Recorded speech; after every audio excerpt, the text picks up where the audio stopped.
The story revolves around twin brothers, JD and Moke, who grow up in a family full of thieves and criminals. JD has fully accepted this lifestyle and takes pride in stealing, but Moke just wishes for a normal life, away from the crime. Despite their differences, they work together as a team and steal whatever they can get their hands on to earn a living. In the opening scene, the two brothers are trying to crack open a safe they have just stolen. Using a makeshift explosive, just one of the many tricks they've mastered over the years, they manage to blow it open and retrieve the cash inside. The boys then head inside the house and show off the money they just stole, earning praise from their family members. Moments later, their mother, Kath, an experienced thief herself, arrives outside the house with her boyfriend, Glenn. It turns out they've just pulled off a robbery involving valuable emeralds, but the police are on their trail, and Glenn has been shot during the escape. They can't stay long and have only come to say their goodbyes. After quickly gathering her things, Kath hugs her sons and wishes them luck, telling them this might be the last time they see each other. She then jumps into the car with Glenn and drives off just as the cops arrive. As they flee from the police, Kath tries to reassure Glenn that everything will be fine and that she'll take him to the hospital soon. However, in an act of desperation, he grabs the precious and swallows them whole. The movie then cuts to 25 years later, and we learn that the couple managed to escape with the gems worth a whopping $4 million. JD and Moke also continue with the only life they know, pulling off robberies and barely staying out of jail. JD keeps insisting that each job will be the last, and they'll eventually leave it all behind. But Moke is no longer convinced. He resents being dragged into one robbery after another, always under the promise that things will change. One night, they plan another robbery, this time at a house they've studied in detail. They know the layout, the timing, and every possible exit. But while they're inside their van, they begin talking about their mother, who has been missing for 25 years. Moke blames her mother for abandoning them and leaving them to grow up in a world where stealing became the only option. JD, however, refuses to speak badly about her, saying she did what she had to do. After the two sort out their differences, they proceed with their mission and get inside the house. Moke handles the safe, using the skills he learned from years of watching and doing, while JD keeps watch near the front of the house. But just when everything's going smooth, a security guard unexpectedly arrives and spots JD standing there. Trying to avoid suspicion, JD pretends to be confused and says he's just delivering something, but the guard isn't buying it. He then moves forward to apprehend a thief, but right then, Moke strikes him from behind, knocking him unconscious. They know they have to leave immediately, but by the time they reach the front, the entire place is surrounded by police. Moke somehow manages to slip behind some furniture, but JD is caught and arrested on the spot. While being taken away, he quietly mutters that maybe staying home with a plate of plain food would have been a better choice than chasing after another promise of one last score. The story then jumps ahead 5 years, where JD is being released from prison earlier than expected. When another inmate asks how he managed that, JD casually claims it was for good behavior, though the truth is very different. As he steps out, a police officer named Farfel approaches him, and it's revealed that he used his connections to reduce the sentence. JD plays along in front of the others, thanking him and even offering help if Farfel's mother ever needs anything. But Farfel isn't interested in pleasantries. He pulls JD aside and makes it clear that his release wasn't a favor, it was part of a deal. JD has to bring him the precious emeralds that his mother had stolen 25 years ago. He warns him that if he even tries to play smart or back out, he'll personally make sure JD ends up in a much worse place than prison. Farfel then hands him a phone and tells him to stay in touch. On the other hand, Moke has left his criminal past behind. He's now living a quiet life, working at a restaurant, and is married with a child on the way. He has completely distanced himself from his former life of theft and wants nothing to do with crime anymore. But one day, without warning, his boss fires him on the spot. When Moke asks why, the boss explains that he had hidden his criminal record when he joined, and that's why he's being let go. Moke tries to defend himself, saying he's changed, but the boss refuses to listen. When Moke gets home, he's surprised to find his brother JD talking to his wife. Shocked and uncomfortable, Moke pulls him outside and asks how he got out of prison so early. JD admits that he made a deal with a police officer, and in exchange for his early release, he has to complete one more theft. He reveals that there's a clothing shop with a safe full of cash that Moke could open with ease. However, Moke immediately refuses, reminding him that he's no longer in that business now. He says his wife's parents and brother are soon visiting for a small party, and tells JD to just eat and leave quietly afterward. Later that evening, the guests arrive at the house, full of energy. As everyone gathers for dinner, JD casually starts telling stories about Moke's childhood, even joking that people once thought he would never become a father. This makes the situation very awkward, but no one utters a word. Later, when JD steps out to get drinks, he runs into Moke's brother-in-law and invites him to share a smoke. They then get high and start shouting at the top of their voices as if there's no tomorrow. When Moke sees his brother spoiling his special day, he loses his temper and starts beating him up. But before things could get ugly, his wife, Abby, steps in and separates them. Later, Moke decides to come clean and tells his wife that JD was never in the army. He was actually serving his sentence in prison for robbery and various other crimes. However, Abby responds that she already knew, as a man of JD's stature could never be selected in the army. She also admits they both have made mistakes in the past,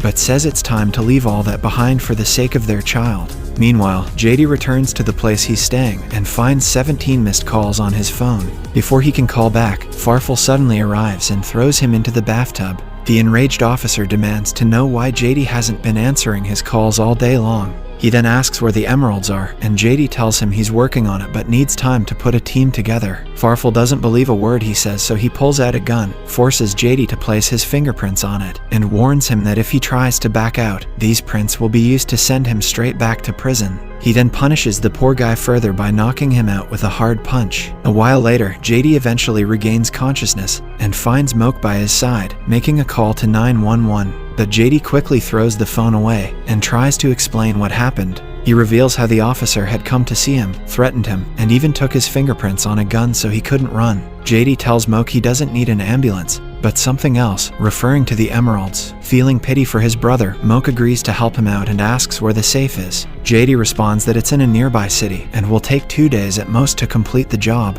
In the next scene, Moke calls his wife and makes up a story, saying JD's grandmother is on her deathbed in another city, and that he needs to take him there. This annoys Abby and she asks how he can even think of leaving her in such a condition. But Moke assures her that he'll drop JD off and come right back, adding that if they don't get rid of him now, he might end up living in their house permanently. Upon hearing this, Abby is finally convinced and she gives him the permission to go. The brothers then leave the place and stop at a motel to spend the night. When they get to their room, they realize there's only one bed, so they play rock, paper, scissors to decide who gets it. Moke ends up winning, but tells JD to take the bed since he's been sleeping on floors for years. However, the latter refuses and says Moke should take it instead, as it was his plan to come here. In the end, neither sleeps on the bed. Moke settles on the sofa while JD lies down on the floor. The next day, Farfel returns to JD's room looking for him, only to find a dummy in the bed. He then tracks the thief's phone but soon finds it inside the toilet, sending him into a fit of rage. Meanwhile, JD tells his brother that before they begin the job, he wants to visit someone. Moke wants to focus on the heist, but JD insists, saying it's very important.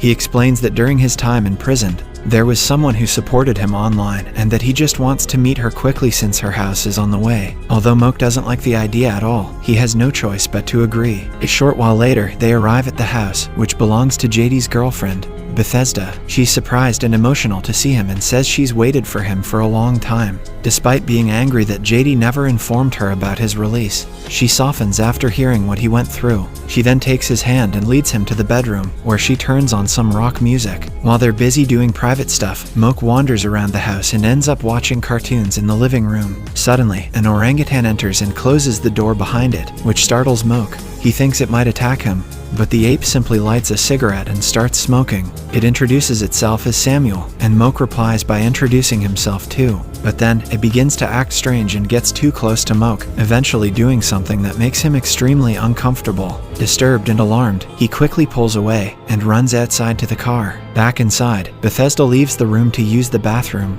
JD quickly uses the opportunity to steal her work ID from her purse. He then exits through the window and joins Moke in the car. As they drive away, Moke complains about the ape's disturbing behavior, but JD simply laughs it off as if nothing happened. After driving for another few hours, the brothers stop at another motel. While JD is taking a shower, Moke goes through his belongings and finds a stack of letters. When he opens them, he's shocked to discover they're from their mother, Kath, the same mother who had abandoned them years ago. One of the letters even says, "Our plan is in motion. Just don't tell Moke anything about it." Furious and feeling betrayed, Moke confronts JD and demands to know why their mother only wrote to him. JD replies that it's because Moke has anger issues, and he often gets emotional. But this only enraged Moke even more, and he accuses his brother of lying. He claims that there's no walker, no cop, and that everything was made up from the start. Refusing to be a part of all this, Moke grabs his clothes and decides to leave for good. But just as he reaches the corridor, their mother, Kath, steps out of one of the rooms. Moke is so shocked by her sudden appearance that he ends up falling from the railing.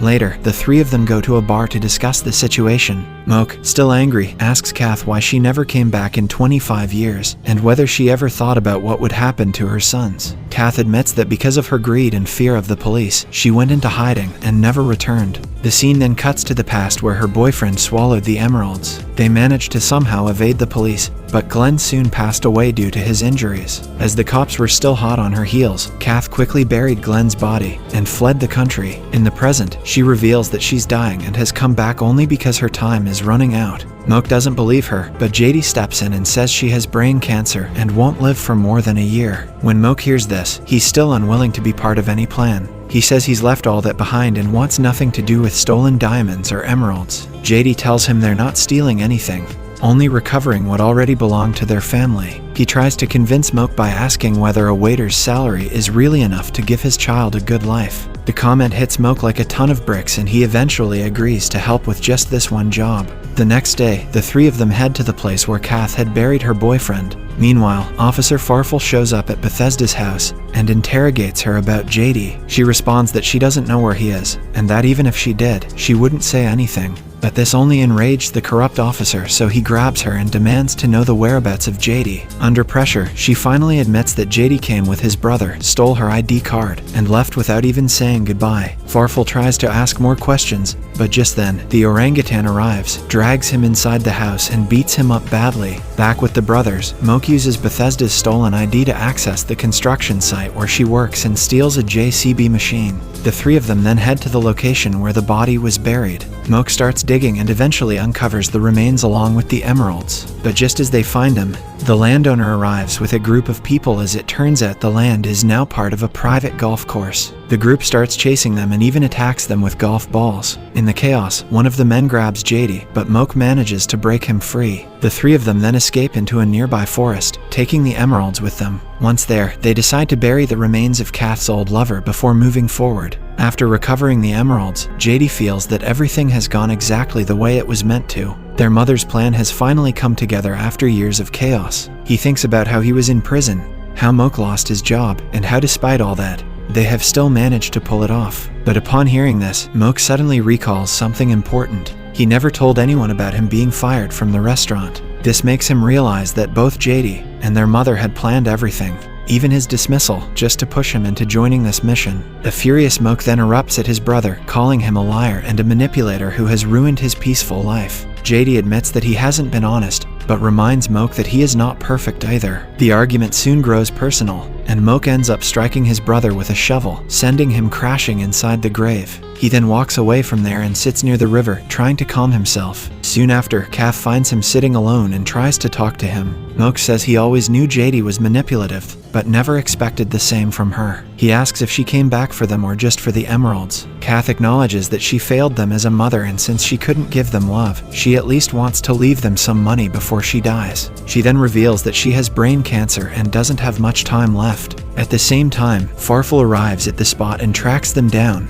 He angrily grabs JD, demanding the emeralds and threatening to send him back to prison. Upon hearing the commotion, Moke rushes to the scene and tries to fight Farfel to free his brother, but the officer easily overpowers him and ties both the brothers up. At this point, JD realizes that there's no other option, so he kicks the emeralds away, which their mother picks up. Farfel gives her a choice between running away with the loot or staying to save her sons. She thinks for a while and it appears she's going to help her sons. But all of a sudden, greed takes over her, and she ends up escaping with the emeralds. Farfel is shocked by her decision and starts dragging the brothers toward his car, saying he will take them to the police. JD threatens to expose him, but Farfel laughs it off, confident that no one will believe them since he is a police officer. JD says their mother will return, but a fed-up Moke is certain that she won't. Shortly after, the officer begins driving, but the brothers are busy fighting in the backseat. During the chaos, JD kicks Farfel in the face, causing the car to swerve and crash. This immediately knocks out the officer, giving JD and Moke the perfect chance to escape.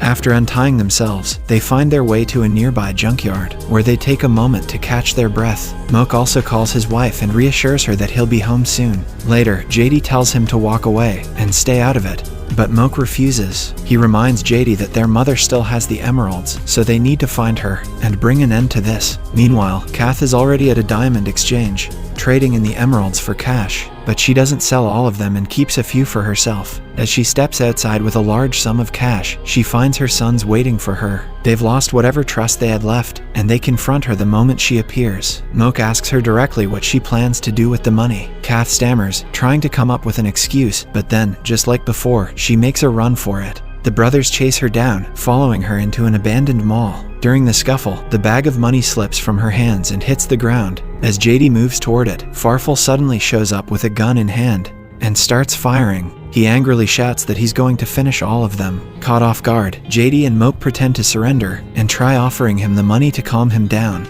But Farfel refuses to listen and demands the bag with no negotiation. The tension rises as the brothers begin arguing again, blaming each other for how things ended up this way. All the while, their mother watches from a level above, silently witnessing how her choices have torn her sons apart. Farfel, on the other hand, fires another shot into the air, prompting the brothers to throw him the bag. But the moment he opens it, a concealed canister of pepper spray bursts in his face, blinding him instantly. In a panic, he fires his gun wildly in all directions. One of the stray bullets hits a gas cylinder, triggering a massive explosion. Farfel is caught in the blast and thrown to the ground, but he manages to survive. Meanwhile, the brothers quickly grab the bag and try to escape, but realize that the police have already surrounded them. Just when all hope seems to be lost, Kath arrives at the scene. She calmly walks toward the police, intending to surrender herself and take the blame for everything. She looks at her sons one last time and urges them to leave through the back while she handles the police. The movie then cuts to a few weeks later, where Moke visits a corrupt judge and offers him his share of the money in exchange for the gun that had JD's fingerprints on it. It is revealed that the judge is none other than Officer Farfel's dad, so he gladly accepts the bribe without hesitation. With the last loose end tied up, Moke returns home, where his wife greets him with relief. That same evening, JD shows up too, and for the first time in years, the family sits down and shares a quiet meal together. Later, while cleaning up, JD casually mentions that he used his share of the money to buy a piece of land under Moke's daughter's name. The latter also admits that he gave his money to the judge, because deep down, he always knew he could count on his brother if he ever needed help. This means that both of them are now broke again, but at least they have each other. A few months later, JD, Moke, Abby, and their newborn daughter visit Kath in prison. The woman is overjoyed to see them, especially her granddaughter, and they chat for a while. When visiting hours end, she quietly returns to her cell while her sons and granddaughter walk away. Shortly after, JD stops Moke in the parking lot and whips out 2 emeralds from his pocket. It is then revealed that Kath, before surrendering, had swallowed the remaining emeralds, just like her old lover once did. She secretly passed it to JD a while ago so that her sons can live a good life. In the present, Moke is delighted that they still have the emeralds, which means that they don't have to rely on odd jobs from now on. But as the movie ends, JD reveals that their mom actually gave him 3 emeralds, and he'll keep one for himself. Subscribe for more videos like this, turn on notifications, and leave a like to help the channel out. Thank you for watching.